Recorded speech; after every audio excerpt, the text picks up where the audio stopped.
de começar o vídeo, eu tô aqui para apresentar a vocês o Destravando o Iceberg. É um curso totalmente online, onde você vai aprender a construir um canal do zero. E com tudo isso você vai aprender a monetizar ele e ganhar dinheiro com ele. Tudo isso por apenas R$77. É isso que você está ouvindo, R$77. Então se você quer parar de trabalhar para os outros e criar a sua própria empresa, o seu próprio empreendimento, venha para Destravando o Iceberg. Não perca essa oportunidade, porque é acesso limitado, as vagas são limitadas e daqui a pouco acaba e você acaba perdendo essa oportunidade. Tudo isso R$77. E o acesso é vitalício. Então você vai ter esse conteúdo para sempre, para poder revisar e aplicar novamente. Pintando. Claro que não estão confirmadas ainda, porque são testes que o Fernando Diniz está implementando. O que acontece? Mateuzinho, lateral direito, está suspenso para o jogo diante do Vasco da Gama. Então, teoricamente, o Pedro Milans, que veio do Peñarol, seria o lateral substituto imediato para colocar por ali. Mas o Diniz, vocês sabem, é um treinador que costuma pensar fora da caixa. Ele costuma inovar, testar algumas coisas diferentes. E ele realizou 2 testes, ou melhor, 2 jogadores na posição do Mateuzinho no treinamento dessa sexta-feira. Informação do Luiz Fabiani, lá da Rádio Bandeirantes. Ele testou primeiro André Carrilho, que não chega a ser uma novidade. O Carrilho já jogou em outros momentos na carreira como lateral, como aberto pelo lado direito, né, como um ala, em algumas questões circunstanciais, como o próprio Diniz apontou depois do jogo contra o Barra na Copa do Brasil, e antes ele já tinha entrado no segundo tempo lá contra o Palmeiras, naquele 0-0, também por uma condição, né, em que o Corinthians estava com 2 jogadores a menos, e aí quando o Mateuzinho é expulso, ele opta pelo Carrilho para recompor aquele lado, pela experiência que ele tinha, já era segundo tempo, aquela coisa toda. E ele foi até questionado sobre isso e ele falou, cara, não chega a ser uma improvisação. Ele é o jogador mais polivalente que a gente tem no elenco. E o Carrilho foi testado por ali. Ele vem readquirindo, né, a melhor condição física dele. O Carrilho ficou muito tempo assim tentando voltar da lesão que o tirou aí por uns 6, 7 meses dos gramados. No ano passado, ele voltou na reta final, conseguiu ajudar, mas bem distante daquele jogador de 2024, né, onde ele foi muito bem. E início de 25, onde ele foi muito bem com o Ramon Dias. Depois ele teve uma lesão e aí parece que com o Dorival nunca conseguiu se afirmar. E ele fez várias funções com o Dorival. O Dorival escalava ele às vezes até de primeiro volante para construir de trás. Ele realmente é polivalente. Eu sou absolutamente fã do peruano. Mas ele vem enfrentando problemas físicos. Mas ele foi testado na lateral. E aí você pode pensar, pô, mas lateral, o cara que vai ter um desgaste tremendo. Nem sempre. O Carrilho joga dentro de uma experiência muito grande, né? Em que ele já vai no atalho, tem muita qualidade para recompor, não precisa se expor muito, dependendo do sistema de jogo. Então o Carrilho foi testado na lateral direita para substituir o Mateuzinho. Pedro Milans não tem agradado tanto assim, e o Diniz, você sabe, né? Ele gosta de uma novidade. E o outro jogador testado, esse para mim é uma novidade, trata-se de Ranielli, que também tem se mostrado um cara mais polivalente. Com o Dorival, ele chegou a ser usado como um terceiro zagueiro pelo lado esquerdo. E realizar a função de zagueiro também não é novidade para o Ranielli, como primeiro volante também não. Muitas vezes, logo que o Dorival chegou, eu lembro que ele colocava o Maicon de primeiro volante e o Ranielli saía mais à caça, como um segundo homem. Eu não gostava muito disso e acho que o Dorival percebeu que o Ranielli é um cara mais de combate do que um cara construtivo. Na lateral direita, eu confesso para vocês que eu não faço ideia do que esperar. Será que ele vai ser ofensivo? Não parece. Seria um cara mais defensivo, talvez, recompondo ali pelo lado. Acho que ele tem condições de fazer, mas são testes que o Diniz está fazendo. A gente não tem exatamente a certeza de quem ele vai escolher para ser o substituto do Mateuzinho nesse jogo diante do Vasco da Gama, 4 da tarde na Neoquímica Arena. Outra novidade é o retorno do volante André.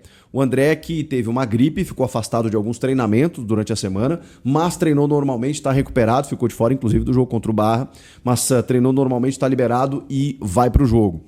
O Alan...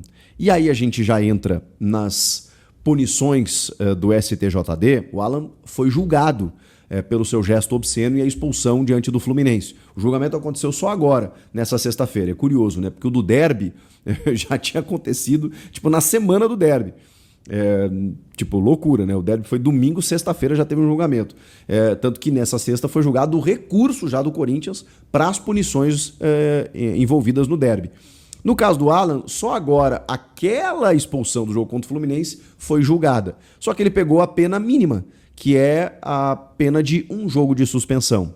Como ele cumpriu já dentro da automática, né? Quando você recebe um cartão vermelho, você cumpre o próximo jogo. Ele já cumpriu esse um jogo imposto aí pelo tribunal, então ele está liberado e está relacionado para poder atuar, né? Porque o que acontece? Com o Ranieri daqui a pouco indo para a lateral direita, se for o caso, vai abrir uma vaga ali na primeira função. Vai ser o Alan, vai ser o Matheus Pereira. Quem que o Diniz vai colocar por ali? Então, é mais um jogador que vai ser relacionado, além do André também, que, como eu disse, está recuperado de gripe. Vamos para as punições que foram abrandadas, digamos assim, dentro dos recursos que o Corinthians obteve. No 213, o Corinthians tinha sido punido com R$10 mil de punição por conta do drone que carregava um porco de pelúcia lá também, e da linha de uma pipa também que paralisou o jogo por alguns instantes. Essa pena foi retirada. Então, o departamento jurídico do clube conseguiu a absolvição do Corinthians nesse aspecto. No 243G é a pena por injúria racial, que o goleiro Carlos Miguel acabou sofrendo por um torcedor que estava na Oeste. O clube tinha sido punido com R$80 mil e a perda de um mando de campo, que o Corinthians já disse que não cumpriria nessa partida diante do Vasco, porque precisava de 10 dias de antecedência, né, da notificação, claro, né, para respeitar o estatuto do torcedor, fazer toda a logística para o jogo. Então o jogo contra o Vasco estaria mantido e provavelmente o Corinthians teria que cumprir essa perda de mando diante do São Paulo no Majestoso. Mas houve uma reversão da pena e o Corinthians não perdeu mais um mando de campo. Ele teve um setor, ele terá que interditar um setor, fechar um setor inteiro, que é o da Oeste Inferior, por uma partida. E a multa também foi mantida, né, a de R$80 mil. Então, contra o São Paulo, o Corinthians vai ter que fechar toda a Oeste Inferior por conta da punição da injúria racial. O Corinthians já emitiu uma nota dizendo, inclusive, que, né, conta com a fiel torcida, porque defende questões igualitárias, né, tem uma causa antirracista e que eu obviamente condeno esse tipo de coisa para que o clube não pague mais, né, por conta de uma pessoa que comete um ato criminoso como é a injúria racial. Beleza? Vamos lá para outras penas que foram reduzidas. Do lateral Mateuzinho, ele tinha pego de 4... ele poderia pegar de 4 a 12 jogos, né? Ele teve uma pena de 4 jogos de suspensão, mas essa redução ocorreu para 2 partidas. Apenas 2 partidas da expulsão lá no derby, quando ele dá um soco na cara do Flaco Lopes.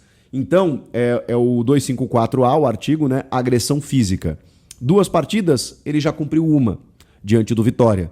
Então ele tem que cumprir apenas nesse jogo contra o Vasco e volta diante do Mirassol. Então o Mateuzinho ainda está suspenso para o jogo contra o Vasco, por isso que a gente está falando das possibilidades aí na lateral. E Hugo Souza, artigo 243F, quer ofender a honra dos árbitros, né, por conta daquela entrevista. O jurídico conseguiu desconstruir um pouco, dizendo que foi uma opinião dele e tudo mais. Mesmo assim, ele pegou uma partida de suspensão.